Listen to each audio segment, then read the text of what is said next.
Uh, you brought up a very good topic because I was told by our M&A group that a lot of contemporaries, shall we say, that are baby boomers will probably be in the succession planning, possibly selling their businesses. But I want to hear from each one of you about your business. And then we're going to talk obviously about trends for 2023. Errol, would you like to begin? Sure. So my name is Errol Glasser. I'm one of the founding partners at Triangle Capital.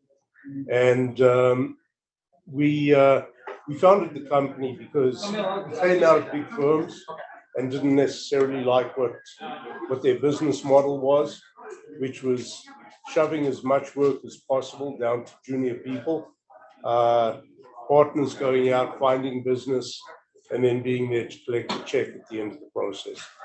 And what we said was we would go forward with a different model where we actually get involved in every transaction that we do. And it's worked out pretty well that way. We focus exclusively on consumer-facing companies,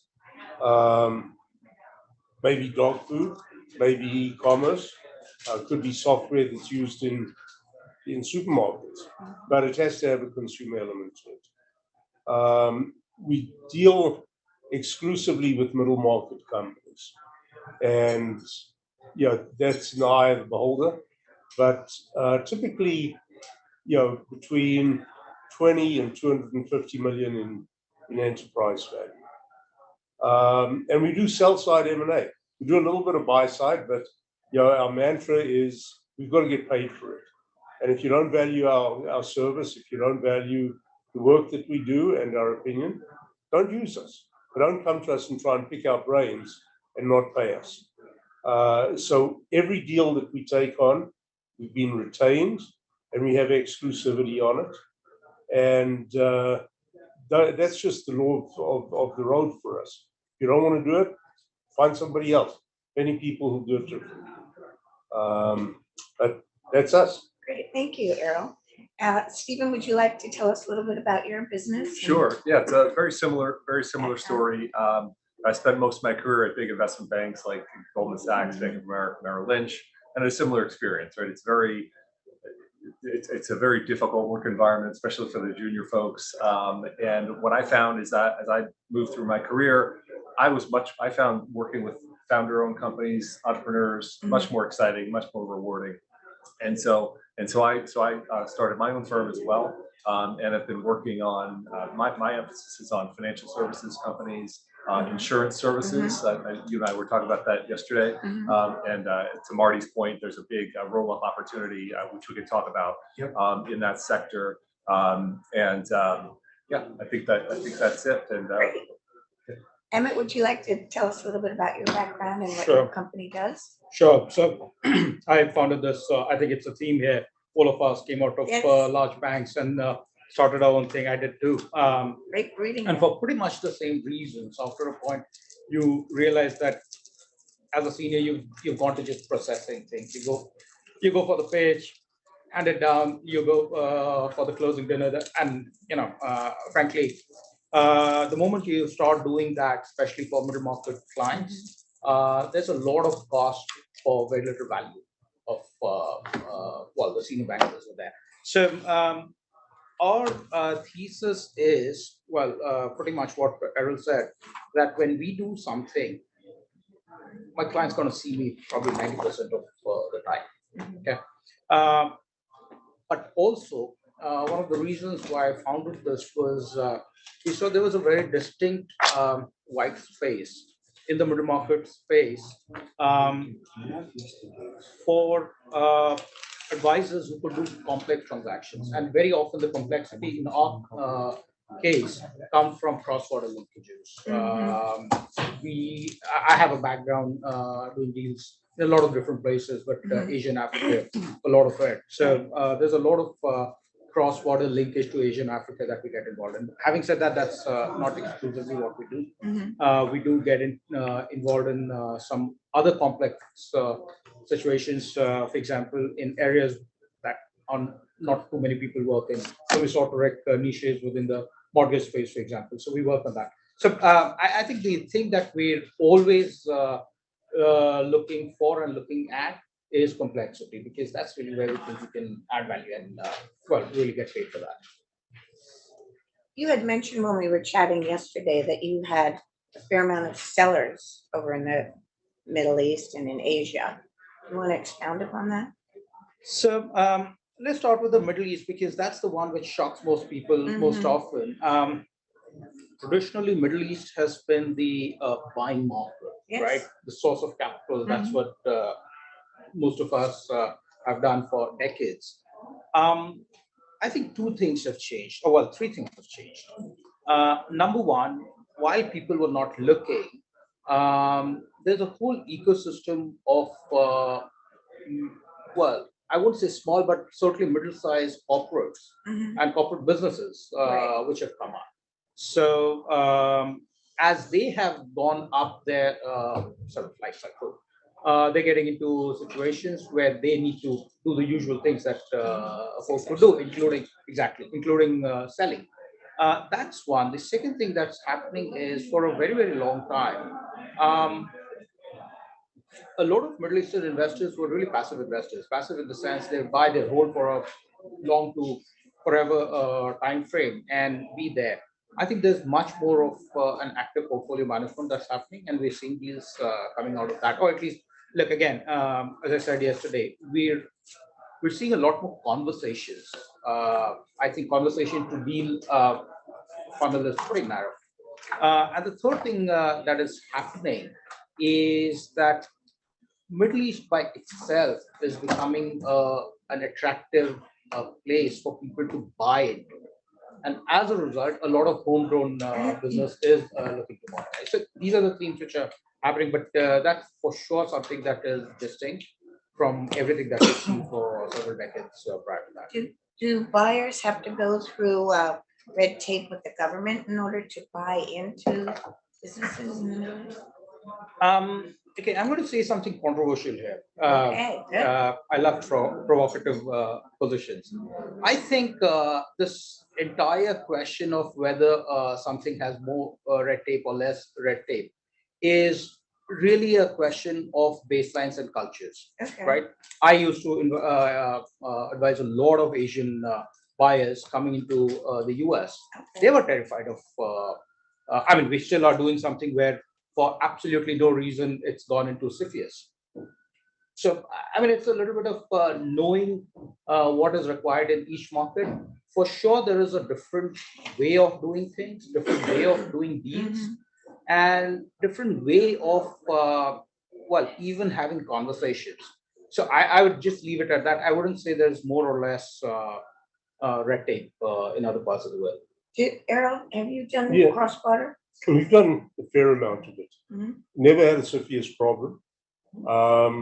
Maybe because we're dealing in consumer products. Nobody really has a security issue if your hat is made differently or there's a secret in how you put a stitch in a jacket. So CFIUS is never a problem. What is a huge problem are cultural gaps. And that we've hit with Asian buyers constantly. We've actually run seminars in a number of commercial centers in China, in cooperation with the government there, trying to educate business owners on what the M&A business is about in the US. And they have been totally fruitless, because people sit and they listen and they say, okay, that's very nice. We've got a higher management. No, we put our families into it. Or, you know, this whole concept of litigation and lawyers, you know, we don't understand that. It's not part of how we do business. And so it's the cultural gaps that have been an issue more than a sort of regulatory thing. But that is very much a function of the nature of the companies. If it's, you know, the funny thing is, which is why I said we're not anticipating this. The CFIUS issue is in an industry which, in 100 years, I wouldn't have thought would have any security. So Anything's possible. yeah, anything's possible these days. How about you, Steve? Do you do anything cross-border, or what do you find of interest now? In my prior life, I've done a number of deals in London and Europe and places like that, but currently it's more US focused. Do you find that you're seeing more buyers, sellers? Where do you find the appetite? So in my sector, it's been, the past 5 years or so, it's been very much a seller's market. Financial services. Yeah, but record number of deals, valuations, everything, for the past 5 years or so.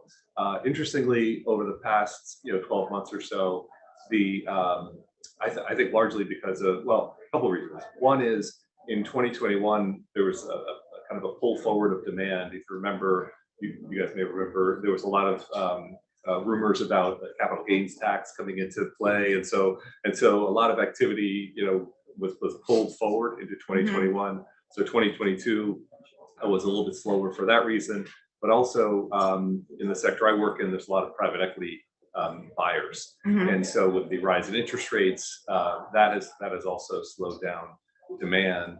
So transaction volume in terms of number of deals is down about 25%, but interestingly, valuations are about flat. So it hasn't worked its way through to valuation yet, but I suspect that's probably gonna come as well. You just touched on the meteoric rise of cost of capital. How are you dealing with that? So it's really in the sector I'm focused on with the level of private equity interest. It's really financial services, and specifically these insurance agency roll-ups that I spent a lot of time on. That's really the model for the acquisition is really, you bring in private equity, it's funded with debt, and the debt has covenants, and so there's really no getting around the capacity constraints, right? So you have two constraints. One is just the interest coverage, right? As interest rates rise, that takes up more of your cash, but and then at the same time, the lenders are going to be, the availability of the debt is going to be a little bit constrained as well. So it's kind of a double issue. And as I said, it hasn't impacted valuations yet, but I suspect it's likely to. Absolutely. And not to suggest things are going to crash, but just moderate from very, very high record levels. We're kind of moderating to a more normal environment. And how about you, Amit? So yeah, I think all of these three things are interlinked. The cost of capital is weighing on a lot of these. People will not do it because after you factor in the new cost of capital, it doesn't make sense. And the valuations are holding for. I call it. Every cycle there's a period of capitulation where the buyers are sitting there and saying, "Well, guys, look, things are going to get really nasty. So this is not the value I'm willing to underwrite." Sellers are still basking in their past glory or whatever they've earned in the last several years. So there's this a bid-ask spread, and then the capitulation happens. I think that is when my thesis is that volume will pick back up. It's down 40% year over year 2022. So, but I think these are all interlinked. They're not independent. I mean, is there a way of for it to be different? I suspect not. I think for several decades that was the unusual period. That cost of capital was just free. Well, not right. So I think that's not going to. We're not going to get back to 3% all in high yield. We're not seeing that in any hurry. How about you? No, how are you handling? I agree with that. I think what we're seeing in the market is very different from what you're seeing. And the difference is confidence in the ability to project where companies are going. On financial services, you've got a far higher degree of confidence in terms of looking out and saying, yeah, there's underwriting streams and there's commission streams and all that kind of stuff. And they're going to continue with a certain degree of confidence. On consumer products, that does not exist. And it can very easily dry up. So you're looking at an e-commerce site that sells tuxedos. And tuxedos, the demand for them can go away. Whether it's COVID driven, where there were no weddings, all of these sites had a really tough time, or whether it's just because the fashion changes quickly and people say, oh, I don't want to wear a tux, I'll wear a suit. There's less confidence in the ability to project. And unless you have a comfort level with those projections, you're not going to pay a big price. The flip side of it on the financing is that unless the lenders have a confidence level in those things, they're not going to lend into the deal. Or they'll lend but much smaller amounts and looking for far tighter covenants, and covenants have certainly tightened up as we've seen them. And probably higher degrees of security. So where there wasn't asset coverage tests to the extent that there are today, we see a lot more. And it's more difficult. So deal count is down. I'll tell you, at the end of last year, people were despondent. And so they said, consumer products are not going to do well. Yeah, whether they were right or wrong is irrelevant. The question is, will they buy a company that's in the market? And then the other thing that we're dealing with at the moment, and you guys I'm sure are dealing with it as well, is the aftermath of that party, where somebody goes to the country club and his buddy says, I sold my company for 12 times EBITDA. That's a great idea. Didn't talk about terms, didn't talk about timing, didn't talk about condition of the company, and comes back to us and says, I want to sell my company. And we say, yeah, it's worth about 6 times EBITDA. No, it's not. It's worth 12 times. My buddy told me, yeah, and he knows he did it. And then we've got to contend with that. And the result is that a lot of people pull back. Eventually they'll come to the market, but it's going to be on more realistic terms. And that's something that we fight every day because people don't want to deal with the reality. The market moves. It's not a static place. What about lenders? Most of us think of lenders as the traditional banks, but there are all sorts of new vehicles and opportunities for borrowing. You find that is attractive, and A lot. What sort of new strategies have come to light? I don't think it's new strategies. I think there is a ton of money sitting on the sidelines. And it doesn't matter whether it's venture funds or PE funds or private debt funds, which have exploded. There's money available. And so it's just a question of making sure that the price of that money fits into the model that you're using for the acquisition. Right. But there's a lot of money available. The banks are not quite as aggressive as they were, but there's a lot of other sources. What other sources, Emmett and Steve, have you heard of that other than banks that you utilize? There are non-bank lenders that are affiliated with insurance companies, for example, right? Yes. So they're not really household names, but if you look at who owns them, then you say, oh, right. And that's a big that's a big part of what how the deals in my sector are financed. And they have some interesting features where if they're going to do acquisitions, if the company's going to do acquisitions, you can actually put in place a term loan that you can then draw on and facilitate your acquisition. So there's a lot of very unique features that they can incorporate. You mentioned you do a lot of work, excuse me, with insurance companies. So you found that they've been attractive for doing the financing as well? Well, so there's two different. So when I say, let me try to clarify. When I'm talking about insurance agencies, are the ones that they're the folks you talk to when you want to buy cover, for your homeowner's insurance or your car insurance, right? You talk to the agent and they put you in touch with the insurance company who's actually the one you pay the money to, and they take the risk.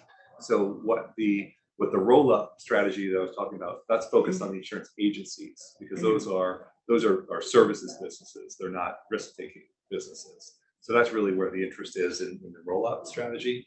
Then the financing is from the big insurance companies, because they have, like the Warren Buffett strategy, right? They collect the premiums and they hold on to the float, and so they're looking at that as an investment.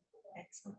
And how about you with your cross-border transactions? Do you have interesting sources of capital that you can draw on? Sure. Let me also talk about domestic here in the US. Okay, So one of the interesting things that we've seen, as I said, there's a lot of money, right?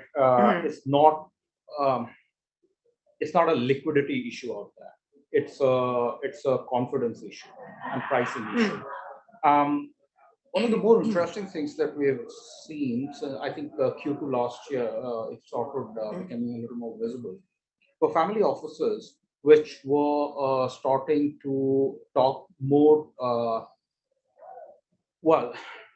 doing a lot more direct credit. Obviously, it's not for everyone because it needs a certain way of investing and handling, which not all family offices are set up for. But we work with at least 2 very large family offices who effectively put in place a program. This is a product, credit, you got to pay for that, and it comes with terms and covenants which are very different from what you'd get in the high yield market or even the syndicate market. But you know what, it's available. There's a window there. So that was, I think, a more interesting thing that I've seen more recently. Will it continue? I don't know. The delta that is being charged is very significant. But if you're a family office, you're not necessarily subject to market issues. You're not necessarily trying to get out in 3 years. I think it's a great time to start thinking of more robust businesses and projecting it out 5 years and 10 years. Interesting. And we were talking about various different deals that you all have been working on. Errol, would you like to share one that might be interesting for all of us to hear about? Sure.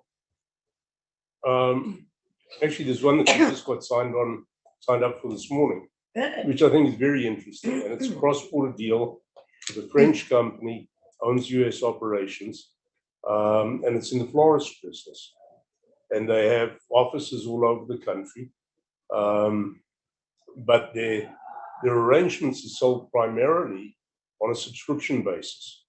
So you sign up, and every month, every week, however you want to sign up for it, you'll get an arrangement, a bouquet, a vase, whatever it may be. And it's growing in leaps and bounds because people are quite happy leaving. It's very difficult to tell a florist how to arrange a bulb. But if you leave it to professionals and you know that they're going to be doing a good job from stuff that you've seen, it's something that grows. So the question then becomes, how much can we get? It's a growth company. It's growing at 60 or 70% a year. It's very profitable.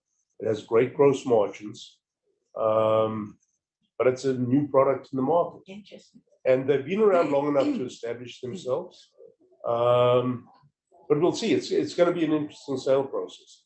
The way we approached it and the valuation sort of metrics that we used were as much about structure as about multiples. So, in what way? Well, you can push a multiple as high as you want. It's the old adage, you tell me the amount, I'll tell you the terms. And it's no different than, when you're selling a business.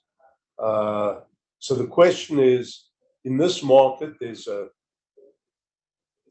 sort of set of parameters that says, okay, you're going to pay for a consumer business that's growing like this. It really doesn't have any barriers to entry. There's no technology. There's no special know-how. But there's a great reputation in that type. So something like that, going to go between 6 and probably 9 times EBITDA. But it's not going to go for 9 times EBITDA, all cash up front. It's going to go for a lesser amount in cash and an earn-out maybe, or a piece of seller paper, or all of the above. And there may be a rollover of some equity. So it's going to be a structured deal. It's going to be heavily structured in order to get the best possible terms for the sellers. Yeah. And how about you, Steve? You want to? Yeah, so I've been talking a little bit about this concept of Aurora, and so I worked on one recently. I'll try to. There's a lot to it, but I'll try to keep it short. So I first met the 2 principals who were interested in doing this deal. One of them was a he was in business with his father, and his father was looking to retire. And so he was looking for a way to buy out his father and own the family business. And so I introduced him to some private equity investors, and they said, "We love the idea, but your company's too small. So if you can come back to us with a bigger platform, we'd be very interested in doing the deal." So we worked together and ultimately came back with 7 companies that collectively have about 25 million in revenue. And that was very interesting to the private equity investors. And so I conducted an auction process for them, introduced them to a bunch of investors, and they were able to get very good pricing, very good terms. And even in the fit, it's something we don't always talk about, but I think it's relevant right now, is because that's part of what I think there's a real opportunity for family office investors. I think you kind of touched on it as well, and especially in the sector I'm working in. There's kind of right now these founder-owned businesses are faced with, do I go it alone and kind of grow slowly because I can only have my organically generated profits to reinvest in my business? Do I sell to a private equity backed company, which can be very risky? You were talking about, not everyone understands, it's not, you don't just sell your company and get 100% of the proceeds right away. A lot of times there are conditions that attached, and if you're getting equity in the company that has a lot of leverage, that's very risky to do. And then the third alternative is to sell to the strategic investors in my sector tend to be very, very large companies. And so one of the things they do is they want to take, they want their brand out there.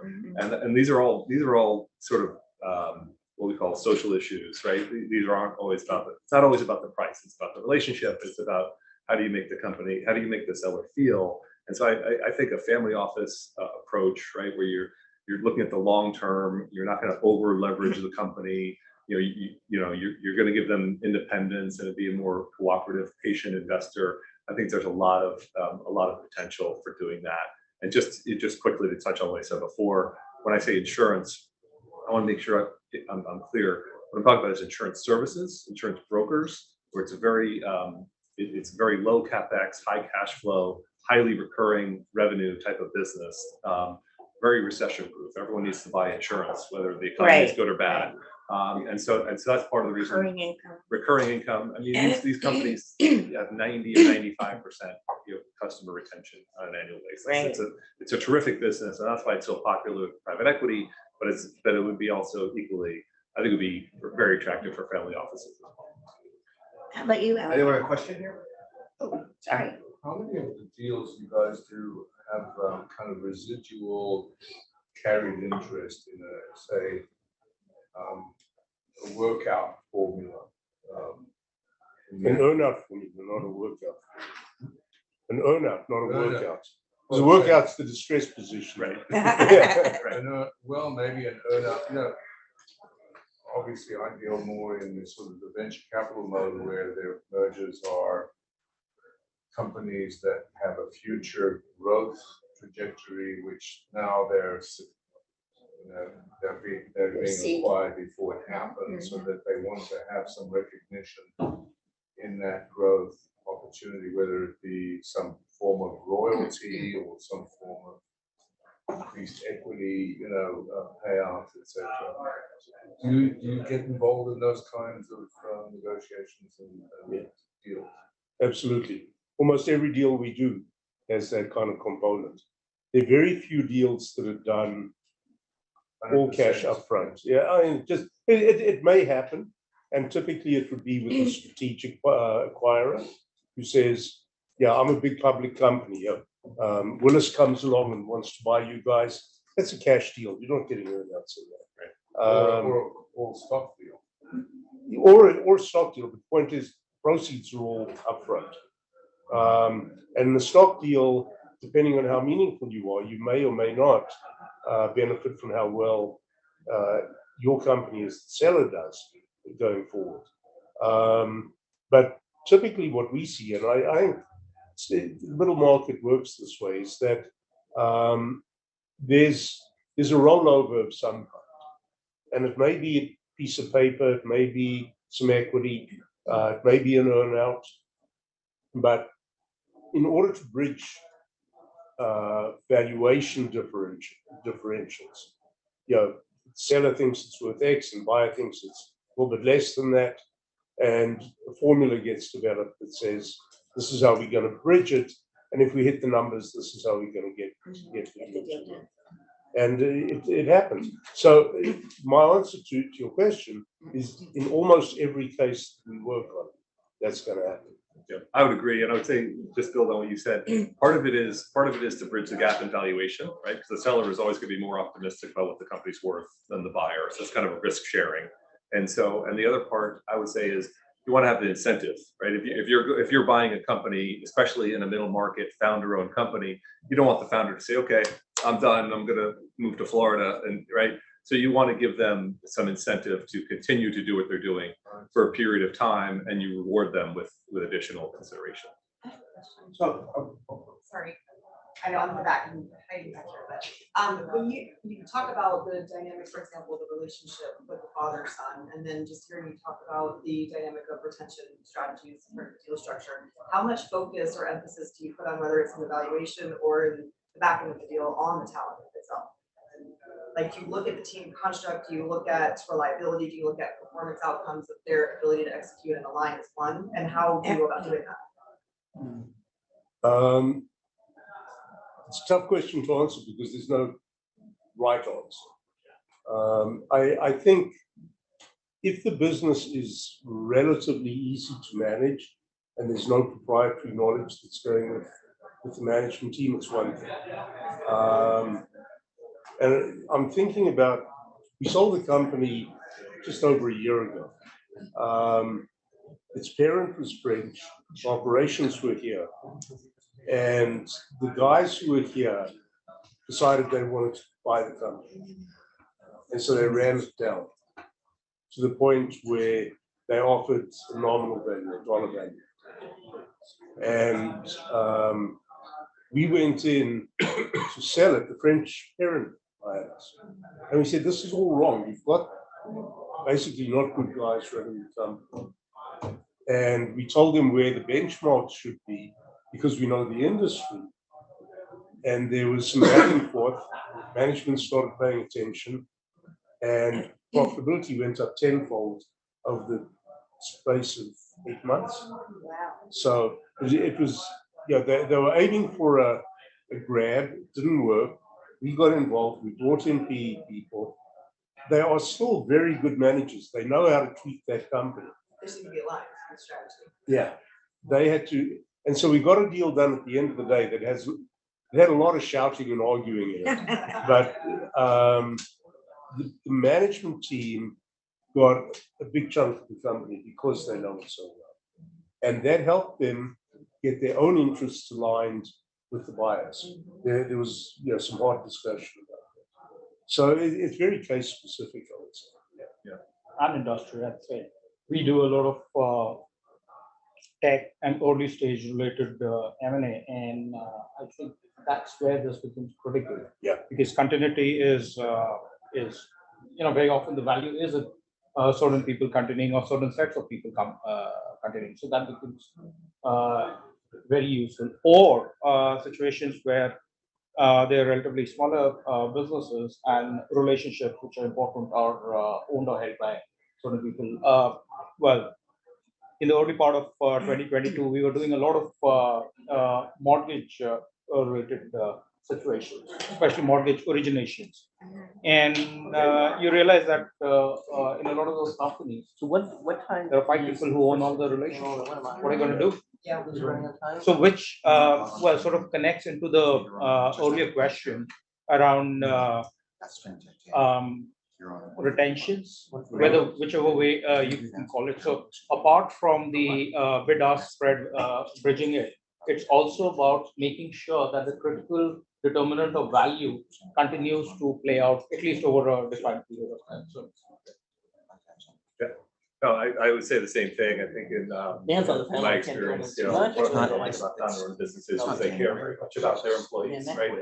And they don't want anyone to lose their job. They want them to do well. And there's a lot of time and effort spent along what you're saying is making sure the incentives were aligned going forward. And in some cases, the owners who were getting the lion's share of the equity made sure they set aside some for their key people. And they didn't necessarily push it through the whole company because they didn't think everyone would appreciate it, but they wanted to make sure that key people Right. had the right equity, exactly. Yeah, I mean, just you can put it in perspective. Long time ago, I did a buyout of Montgomery Ward, which is gone on to its better days. But at the time, it was big and it was profitable. And management pushed down. I remember the closing dinner just because of the size of it. We had about 400 people, Oh, my. most of whom were people that are employed by the company. And the reason that it was that big was that the CEO at the time, Bernie Brennan, decided to push equity down to store managers, to warehouse managers. He included a big chunk, not huge amounts of equity, but enough to make them feel that they had a vested interest in the company. And it was a big people-intensive business. And so it can get very big and you can push it down pretty deep. Yeah. That's brilliant. I had a question. Oh, good. So the old saying is that 80% of business owners who are looking to sell their business will never sell it, and of the people who do sell it, 20% who do sell it, only 20% will actually get the price they ask for. Is that number less now? Because I mean, we've been operating in a declining interest rate scenario for 40 years, right? So people will be expecting. I mean, but people are going to have to retire, right? So that was my first question. And my second question is, do you look at the real estate assets that some of these businesses have acquired alongside that? Because we had a guy who owned 2 warehouses in Brooklyn back in the day, and he was an import-exporter of dyeing stuff, first from Japan, then China. But his real estate assets were $100 million. Wow. Convertible, right? And that was a huge thing. So his business was kind of worthless. He made enough money to put his kids through graduate school. They had no interest after they went to graduate school. Yeah. You know, so any thoughts? On valuations for businesses and expectations for owners? Yeah, I would say structured also. One of the people they owned it. Yeah, I mean, and then the family owned the warehouse and the business, but he wasn't really paying rent to himself. Yep. So the valuation got affected by that application of the assets. Even the family owned it, those 2 different entities, so affected valuation. And very often they fix it before selling. So very often the family wants to continue to own the real estate piece, which is obviously, well, quote unquote passive. It's not, but they don't have to get up at 5 in the morning while they're happy to think about selling that. So we've had similar situations where if they have, and very often the families have over a period of time in their run up and plan of exit, they've already done something with the real estate. Yeah. You guys have been very informative about what you do in terms of the practicalities of M&A. How do we invest? can I get my answer to my question? My question has been answered. You're 80-20. Yeah, I'll take that one. I think that I've never heard that expression. It doesn't ring true to me. A private equity guy told to me in San Francisco a couple of years back. Yeah, it doesn't ring true to me because especially in today's environment, I think there's a lot more information available. Okay. Right, you can look online and you can see. I've certainly experienced your situation where my friend sold it for some crazy price, and so there's that you have to deal with. But for the most part, I think sellers are more educated and there's more information available for them to do their research and find out what is a realistic price. So you're saying they go to the first meeting with much more data and they have an understanding. Yeah. So I think as long as their expectations are realistic. A lot of people want to sell, they're not going to be able to anyway because maybe it's highly personally dependent business or something like that. I was also told there's like a litmus test. You must have like $1 million of cash flow really to sell a business these days. Wow. I mean, I think it's more valuation driven, right? Okay. There's definitely a premium as the company scales up because for a lot of reasons. But so your $1 million, that might be a threshold in terms of valuation, but I don't see it as a threshold for being able to sell or not. Yeah. Interesting. I think there's tons of little business brokers who can sell a dry cleaning store or whatever it may be, and that's a whole different universe. So and you talked about special considerations, earnouts, less cash, seller loans. Any other things we should be thinking about?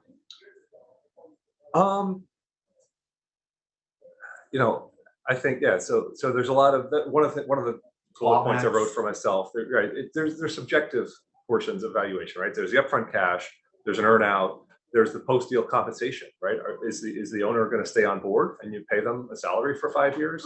That's meaningful. And what does that look like? Are they going to have equity in the new company going forward? That could be meaningful.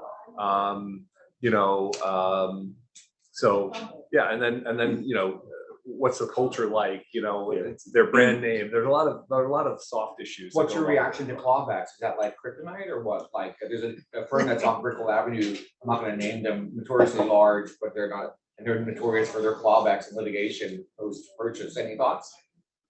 Look, they have a different. I know who you're talking about. I mean, they've just got a different philosophy about how they go about deals, and it's certainly not a majority philosophy.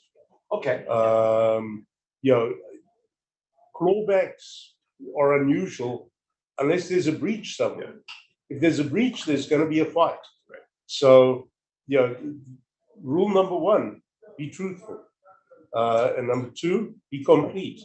The more you disclose up front, the less possibility there is for any kind of problem. Transparency. Well, I think a lot of it has to do again with the whole perspective of what does the seller think the value is versus the buyer, and what does the seller promise it's going to be? Well, it's the promise. It's not the value. Delta, right? Right, it's the promise. They call it reps and warranties, and you could even buy insurance to protect yourself against claims. Which is a very interesting element to this deal structure and pricing, because traditionally, you went into the transaction, into the negotiation, and you left some money in escrow, because that was going to protect the buyer in case something was wrong with the reps and warranties. Now there's a whole industry that's developed about reps and warranties insurance, where you don't have to leave cash behind if you pay the insurance company. They do diligence on the assets and on the reps, and they say, okay, for X%, we'll take that risk. Interesting. Okay. And so additional cash goes out to the seller at closing, because there's insurance in place that protects the buyer. And at what percent, where you're at, what percent of the deals go to auction? Will they all go to auction? In my sector, yeah, there's a lot of buyer demand. I mean, we had another private equity panel maybe 8 years ago in San Francisco, and they were like, everything goes to auction these days. It's almost impossible unless you're like in lower middle market, and the lowest of lower middle market. And once there's a broker involved, it's going to talk to lots of people, and it becomes a much more informed decision on the part of the seller. I think most go to auction, certainly those of any size. But it doesn't have to, what we found, I'll give you an example. We weren't selling. We got a call one day from a hair color company, and they said, can you help us? And we said, what's going on? They said, we have a letter of, I don't know if it was an LOI, it was a letter of interest from a major cosmetic company for a lot of cash. And we don't know whether we should run an auction or just do the deal. It was a very good price. And we looked at it, and I said to him, look, the way we work, it's going to cost you our retainer to find out whether it's worth going to auction or not. And he thought about it, and he said, okay, I'll pay you. We never went to a broad auction. We went to 4 other companies, all big cosmetic companies. And we said, folks, this is what's going on. We need you to pony up. It went to the original bidder, but it went for a price that was about 70% higher than was in the original LOI. So even if you don't run an auction, the appearance of being an auction, and particularly if it's a strategic buyer, they understand it. You're going to squeeze them. Well, and the last thing I would say, this comes back to the family office theme, is as we were talking about, it's not always just about a dollar amount, right, in an offer, right? There's a lot more, qualitative factors that go into it. So, and right, and, Doing it the and, right way. right, So, finding the right buyer. restructuring, do you guys do restructuring at all? Like where recapitalizations? Recaps, yes, Okay. different. And distressed companies, I did that in a prior life, and it's difficult, and it's a different mindset. It's typically not a constructive mindset. You're dealing with damage. Whereas when you're running an auction, you're dealing with companies that are hopefully thriving. There's growth, there's cash flow, there's management, all of the good stuff that you need. To do a recap in that kind of environment is common, and it's easy, and we do that. And I would imagine you guys do. Yeah, in the recapitalization deals to financial sponsors that are purchasing, we've seen a lot of participating preferred or convertible preferred structures, and has one kind of come into vogue or out of vogue these days? Well, I could talk about a transaction I worked on recently where we talked to a number of different private equity firms, and we have to be very careful and dig very deep into the proposal to understand exactly what security they were offering and the terms, right? Because it can be, right, I think you know what those terms mean, right? Convertible, participating, but there's a lot, when you get into the details of it, it can be very confusing for a seller, and sellers can sometimes be get a little too excited. Yeah. This has the highest headline price, or this one, the earnout looks like it's going to be fantastic. But then you have to dig deep and say, okay, well, what happens if you don't hit those numbers? And what's happening? What is happening to the value of that preferred? Is it growing at 5% a year, or is it growing at 15% a year? And you really have to dig deep into the numbers to help your client on the sell side. One last question from John over here. John, did you have a question? How do we invest?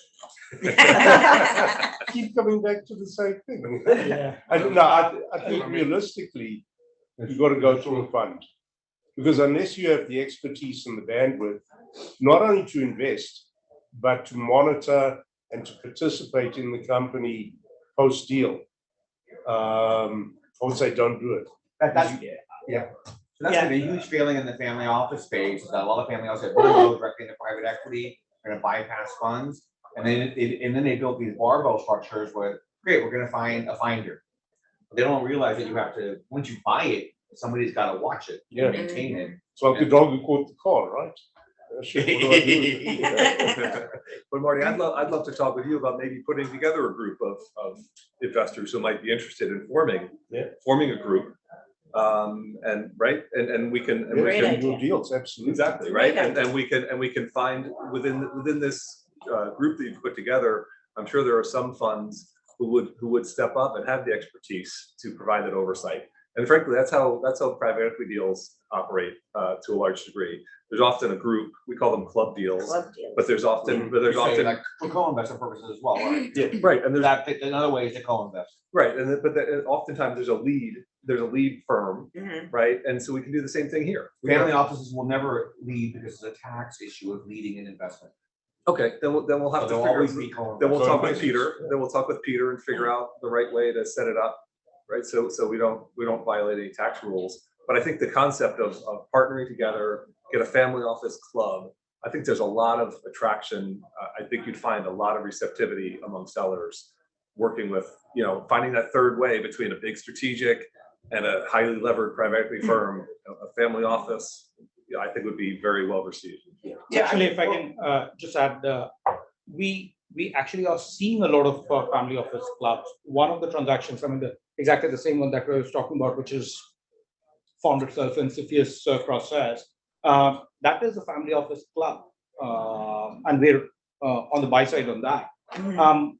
I think how you can invest, I think it also depends on what sector, what stage. We see most of the clubs in either ESG related assets or early stage tech, large early stage tech related assets. But we do see a lot of that already. Obviously, you got to jump through hoops. There are specific needs, but we do see that very often. I think, when this was all about best ideas and trends, Steve, I think you had a really great idea that form a little club of interested parties that are interested in participating. And John, thank you for your thoughts. We were going to cover how do family offices participate? That was going to be sort of one of the next questions. And you brought up a brilliant idea. I have some comments on that. I'm not gonna say them right now. So, but great job, guys. Thanks so much. Thank you.